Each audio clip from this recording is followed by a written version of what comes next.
Small groups are an essential part of the Christian expression. Now, in the United States, we've got a lot of churches with very large meetings, and I used to lead really large meetings, and there's a lot of good things that can happen there. You can get inspired by the worship and be motivated by the dynamics you see with a larger crowd, but there's some things that cannot provide. And one of those things is fellowship. And fellowship is the main driver that defines our Christian expression. See, if you get over 100 people in a room, what I'm going to share with you is going to be massively different than what I'm going to share with you if there's less than 8.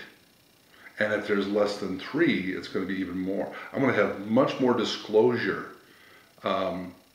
with 2 or 3 people than I am with 8, than I am with 20, definitely with 100. Now, that's also kind of the fear that people have is, well, that's why I don't go to small groups.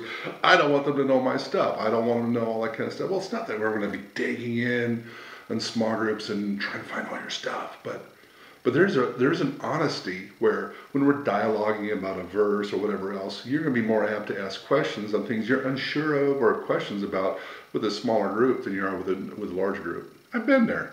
Is in a larger group, somebody says a comment and you don't know if you quite believe it or not, but you sure as heck aren't going to say anything because that's making a scene, and probably you're also too insecure to even want to ruffle any feathers. So smaller groups allow us to interact and dialogue with the things.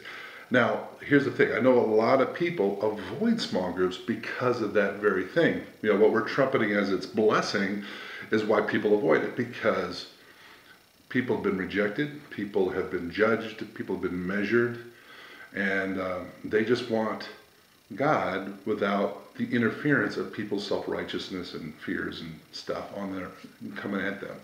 I get that. But something I say over and over and over again, the right response to misuse isn't non-use, but proper use. And there's a blessing you're missing out of by not being part of a small group. There's a blessing in your own discipleship, your own growth, your own maturity that you miss out on if you just stay in the get inspired realm from a larger meeting. So I'm a huge advocate of small groups so that you can truly find those relationships. Every one of us wants to know that we're chosen. You're not going to get a chance to know you're chosen by hiding in a crowd. You're going to know you're chosen by letting yourself be exposed to some other people who may want to connect with you, and you may want to connect with them.